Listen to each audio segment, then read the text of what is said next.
अस्सलाम वालेकुम। Doctor Arshad veterinary clinic YouTube channel पे वेलकम। वीडियो में घरेलू पैमाने पे मुर्गियों चूज़ों के लिए प्रोटीन जैसी बुनियादी ज़रूरियात पूरी करने के हवाले से बात होगी। फ्री चिकन फीड आइडियाज़ या लो कॉस्ट फीड आइडियाज़ आपके साथ शेयर करूँगा।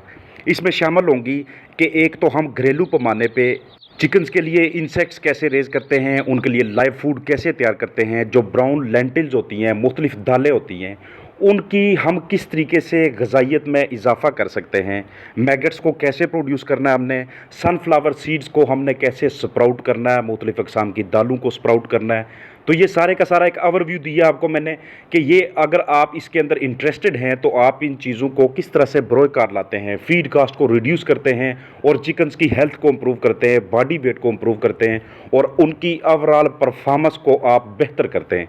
ये सबसे पहला तरीकाकार आपको दिखा रहा हूँ कि घरेलू पैमाने पे आपने मैगट्स अपने चिकन्स के लिए कैसे तैयार करने हैं। कॉटन सीड केक का इस्तेमाल करना है, कोई भी बर्तन ले लेना है, उसके अंदर आपने डाल के पानी डालते रहना, उसके अंदर 4 से 5 दिनों के बाद उसके अंदर मैगट्स प्रोड्यूस होना शुरू हो जाते हैं, छोटे छोटे से लार्वी प्रोड्यूस होना शुरू हो जाते हैं जो आप अपने चिकन्स को दे सकते हैं। ये मैं ब्राउन लेंटिल्स का तरीकाकार आपको दिखा रहा हूँ कि इसकी अगर आप स्प्राउटिंग करते हैं, इन दालों को अगर आप फूटने का मौका देते हैं तो ये प्रोटीन, फैट और विटामिन सी का बहुत ही बेसिक और इम्पॉर्टेंट किस्म का ज़रिया होते हैं।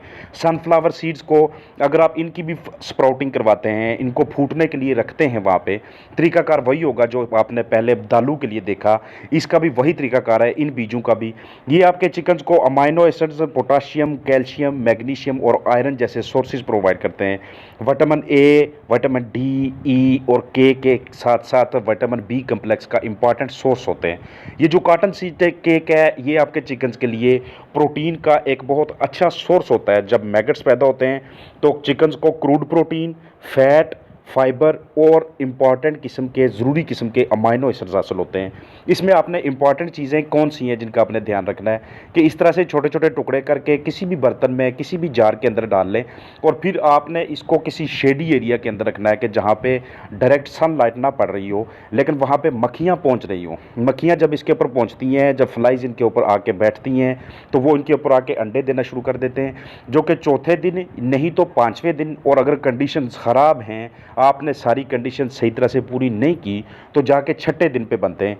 इस तरह के मैगट्स बनते हैं। ये आपके चिकन्स के लिए क्रूड प्रोटीन का, ये आपके चिकन्स के लिए एनर्जी का और फाइबर का, फैट का, अमाइनो एसिड्स का बहुत ही इंपॉर्टेंट किस्म का सोर्स होते हैं।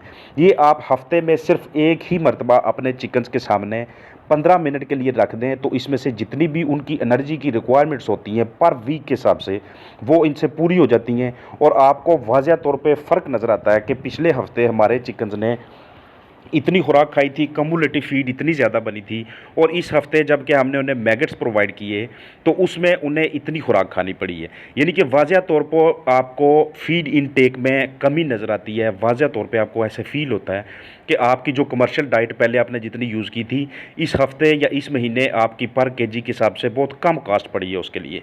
ये आप छोटे चिकन्स के लिए भी यूज़ कर सकते हैं या बड़े बर्ड्स के लिए भी यूज़ कर सकते हैं।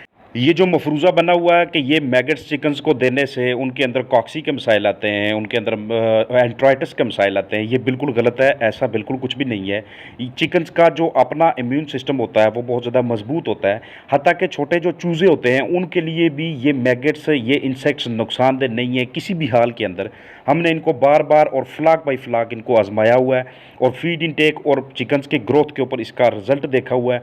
उनकी ओवरऑल जो हेल्थ स्टेटस है और उसके बाद उनके ब्लड के सैंपल्स लगवा के इस चीज़ को बाकायदा तौर पे चेक किया हुआ है कि ये बिल्कुल भी हार्मफुल नहीं है, ये चिकन्स के लिए ज़रा भी नुकसानदेह नहीं है, बल्कि इसका इस्तेमाल चिकन्स की ओवरऑल हेल्थ के ऊपर और उनकी जो कारकर्दगी होती है उस पर इनका बहुत ही मुस्बत असर होता है। ज़्यादातर कोशिश ये कीजिएगा कि मॉर्निंग टाइम पे ये चीज़ ऑफ़र ना की जाए, दिन के टाइम पे या फिर थोड़ा सा शाम के करीब जब वक्त हो उस वक्त इस तरह की चीज़ें चिकन्स को ऑफ़र की जाएँ।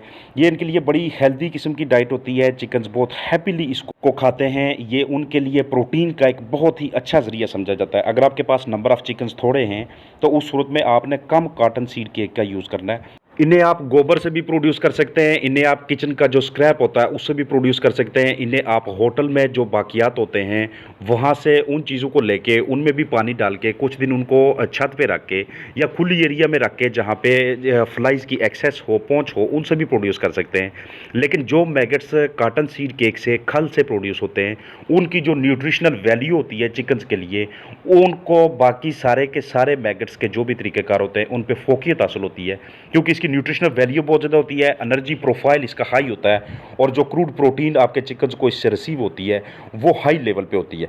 इसलिए इसका इस्तेमाल रिकमेंड किया जाता है चिकन्स के अंदर। बहुत से ममालिक के अंदर ये बहुत फेवरेट किस्म की ट्रीट है, किसी किस्म का कोई साइड इफ़ेक्ट नहीं है। आपके राइट लेफ्ट कोई कुछ भी कहता रहे उस पे कान नहीं धरने हैं। अपने कुछ चिकन्स के ऊपर ट्रायल के तौर पे 2 चिकन्स 4 चिकन्स के ऊपर आप इसको ट्रायल के तौर पे रख के आप इसको देखें कि इसका रिजल्ट क्या आता है। अगर आपको उनके ऊपर मुस्बत रिजल्ट मिलता है, उनकी ग्रोथ के ऊपर, उनके फीड इनटेक आपको वाज़ह तौर पे रिड्यूस नज़र आता है कि ये एक बहुत अच्छा किस्म का फ्री चिकन फीड आइडिया है या लो कास्ट चिकन फीड आइडिया है, तो फिर इसको बाकी के फलाक के ऊपर भी आजमाएं अगर आपको ऐसे लगता है कि इसका किसी किस्म के कोई साइड इफ़ेक्ट्स नहीं है। एक बात का खास ध्यान रखना कि जब भी इस तरह के मैगेट्स, जब भी इस तरह के इंसेक्ट्स अपने चिकन्स को आप ऑफर करें as a feed, as a ration, तो कोशिश ये करनी है कि उसके बाद जो आने वाले 15 से 20 मिनट हैं उस दौरान आप उन्हें पानी के अंदर कोई भी ऐसी चीज़ शामिल ना करें, मसाला, multivitamins, electrolytes, vitamin C, vitamin E, इस तरह की कोई भी चीज़ उसमें शामिल नहीं करनी है आपने।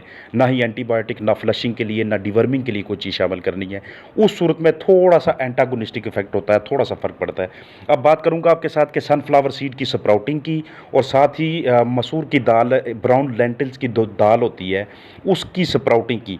इसकी तैयारी के लिए आगाज़ में ये आपको एक जार में डालने पड़ते हैं या किसी ऐसे बर्तन के अंदर डालने पड़ते हैं। फिर उसमें पानी डाल के कुछ दिनों के लिए इनको आपने लेटरल साइड पे रखना है, यानी कि आपने इनको पहलू के बल रखना है। और एंड प्रोडक्ट जो आपके पास सनफ्लावर सीड का हासिल होता है वो इस तरह से होता है, ये सॉइल लेस होता है, नीचे किसी किस्म की मिट्टी नहीं होती और इनका एनर्जी प्रोफाइल हाई होने की वजह से ये चिकन्स के लिए बहुत ही बेहतरीन किस्म की डाइट होती है, बहुत ही बेहतरीन किस्म का राशन होता है। वाटर सप्लीमेंट्स के तौर पे जो हम चिकन्स को अमाइनो एसिड्स दे रहे होते हैं या एडक दे रहे होते हैं, यानी कि विटामिन ए, विटामिन डी और विटामिन के, उसका बेहतरीन किस्म का मतबादल समझा जाता है। पट्ठों की मजबूती के लिए और चिकन्स के अंदर कमज़ोरी को ख़त्म करने के लिए, उनको सख्त जान बनाने के लिए, ढांचे में मजबूती के लिए हम विटामिन बी कम्प्लेक्स के इंजेक्शन लगा रहे होते हैं, हम उन्हें इलेक्ट्रोलाइट्स दे रहे होते हैं। तो मेरी ढेर सारी वीडियोज़ में जितनी भी मैं बातें करता हूँ, जो चीज़ें दिखाता हूँ, उसका मकसद ये होता है कि चिकन फार्मर को घरेलू पैमाने पे इस चीज़ का शऊर हासिल हो कि वो अद्वियात के, मेडिसिन के यूज़ को कम से कम कर सकें।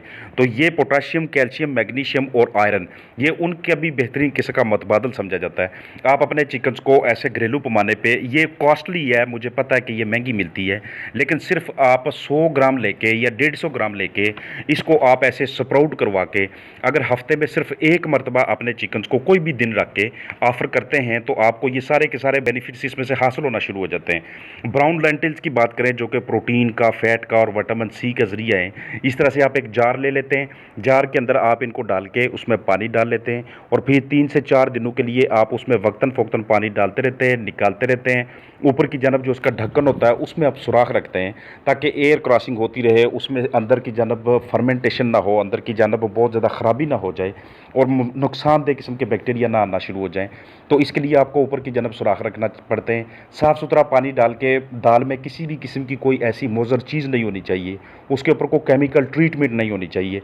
तो उसको आप किसी भी बर्तन के अंदर डाल के, लाजमी नहीं कि ये वाला बर्तन आप यूज़ करेंगे जो मैं आपको वीडियो में दिखा रहा हूँ, तो ऐसे आप उसको लेटरल साइड पे रखते हैं, आप उसको मॉनिटर करते रहते हैं कि इसकी जो ग्रोथ लेवल है, जो इसका स्प्राउटिंग का लेवल है सीड्स का, वो कहाँ पे पहुँचा है। जैसे ही आप देखते हैं कि थोड़ा थोड़ा ये स्प्राउटिंग शुरू हो गई है तो फिर आप उसके बाद इसको जार से निकाल के किसी खुले बर्तन में, किसी खुली ट्रे में डाल लेते हैं।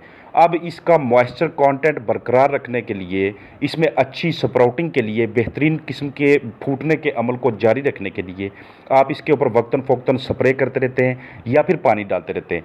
पानी डालते वक्त आप किसी भी चीज़ से पानी डालेंगे तो हो सकता है कि वहाँ पे जो आपने बीज रखे हुए हैं वो डिस्प्लेस हो जाएं, वो अपनी जगह से हिल जाएं, इसलिए आप बिल्कुल ही फाइन किस्म के ड्रॉपलेट्स प्रोड्यूस करते हैं। यानी कि बारीक बारीक पानी के ज़र्रात प्रोड्यूस करते हैं, और उसके लिए ये इस तरह का स्प्रेयर बहुत अच्छी चीज़ होती है। और उसके अलावा सनफ्लावर सीड्स को भी आप इस तरह से आगाज़ में जो उनका प्रोसीजर होता है वो दिखा रहा हूँ आपको। एंड प्रोसीजर आगे था कि जिसमें वो मुकम्मल तौर पे कॉम्प्ले फूट चुकी थी, मुकम्मल तौर पे एक प्लांट की शक्ल वो अख्तियार कर चुके थे, जहाँ पे जाके उनकी जो न्यूट्रिशनल वैल्यू होती है, जो एनर्जी का प्रोफाइल होता है, वो हाई होना शुरू हो जाता है। तो ये सारा प्रोसीजर है, ये सारा तरीकाकार है, इस तरह से आप इसकी मॉनिटरिंग करते हैं और इस तरह से एक हेल्दी इन्वायरमेंट के अंदर आप उन्हें रखते हैं। डायरेक्ट सनलाइट से आगाज़ में आपने इनको बचाना है जिस वक्त ये स्प्राउट हो रहे होते हैं। एक मरतबा जब इनकी स्प्राउटिंग शुरू हो जाती है तो उस वक्त आप अगर दिन के वक्त इन्हें घंटा, डेढ़ घंटा या 2 घंटे सनलाइट भी देते हैं तो इनकी ग्रोथ बड़ी तेज़ी से होती है, ये प्रिपेयर बड़े जल्दी से होते हैं। ये बिल्कुल इनिशियल स्टेज है सनफ्लावर सीड्स की। ये मैं बार बार आपको कहता जा रहा हूँ कि ये प्रोटीन का बहुत अच्छा सोर्स होता है, अपने चिकन्स को लाजमी दिया करें। इसमें से ये जितनी भी चीज़ें आपके साथ शेयर की हैं, कोई भी किसी भी किस्म का किसी का कोई साइड इफ़ेक्ट नहीं है। जो भी चीज़ें हम अपने चिकन्स के ऊपर, अपने बर्ड्स के ऊपर ट्रायल करते हैं, देखते हैं, उनको खिलाते हैं और पूरा उनका टेस्ट होता है, वो चीज़ आपके साथ शेयर की जाती है। कोई किसी किस्म का ब्लंडर नहीं होता, कोई किसी किस्म के व्यूज़ की भूख नहीं होती। सिर्फ देखने वालों को उससे फ़ायदा हासिल करवा के उनकी दुआएं लेना मतलूब होता है। भरपूर उम्मीद है कि जिस मकसद के लिए मैंने ये वीडियो बनाई है और जिस मकसद के लिए मैंने आपको शऊर देने की कोशिश की है, आगाही और नॉलेज देने की कोशिश की है, उसमें कामयाबी मिल जाएगी। और बतौर चिकन फार्मर आप इस आइडिया को, आप ये जितनी भी चीज़ें आपने देखी हैं, ये आपके लिए और आपके चिकन्स के लिए हेल्पफुल होंगी। अपना ख्याल रखिएगा। फ़ी अमानिल्लाह।